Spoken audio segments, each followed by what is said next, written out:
Bonjour, je suis Stéphanie Buzine, je suis directrice de recherche à CESI en spécialité innovation.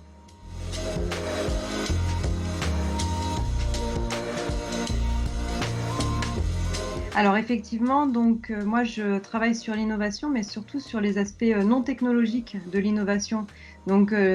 Comment l'innovation peut être guidée, orientée par les besoins humains, que ce soit dans le domaine de la construction, les besoins des habitants, ou bien les besoins des concepteurs dans le domaine de la construction.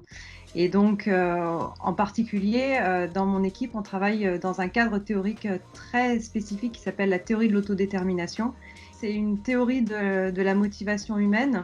Et donc, du coup, nous, on souhaite, dans les projets d'innovation, on travaille dans le sens de l'autodétermination. Donc, dans le domaine de la construction, ça peut être dans le sens de l'autodétermination des habitants ou dans le sens de l'autodétermination des concepteurs des habitations.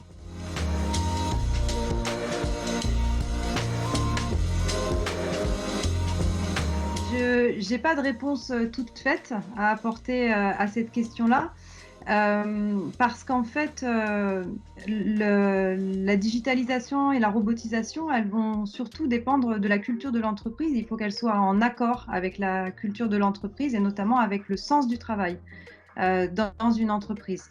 Donc nous, ce qu'on fait avec d'autres partenaires, nos partenaires en général, c'est que d'abord on essaye de comprendre le sens du travail et ensuite on essaye de concevoir des outils qui soient numériques, robotiques, ou informatique, des outils qui aillent dans le sens du travail et qui soutiennent le sens du travail, qui ne répondent pas que à des besoins fonctionnels, mais aussi à des besoins motivationnels pour améliorer finalement la raison d'être et pour aller dans le sens de la culture de l'entreprise. C'est aussi le sens de l'évolution du monde, le sens de l'histoire.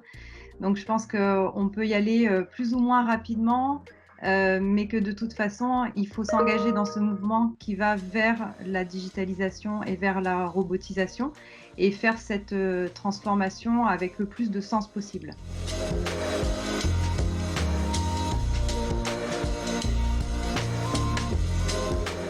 Je pense que ce qui est intéressant dans le principe d'un concours, c'est que on laisse la possibilité à des gens qui ne sont pas ni dans l'entreprise, ni dans spécifiquement le secteur de la construction. On leur laisse la possibilité d'apporter des idées et qui, du fait qu'elles soient avec un regard extérieur, elles peuvent être très originales, très innovantes, voire disruptives. Et du coup, ce concours, ça peut être l'opportunité d'accueillir des idées auxquelles l'entreprise n'aurait pas pensé, et de laisser la porte ouverte à des gens qui ont des idées un petit peu en avance sur leur temps, qui ne sont pas forcément connectés avec des contraintes du terrain et qui vont du coup se permettre de s'affranchir des contraintes et d'avoir la liberté de proposer des idées très originales.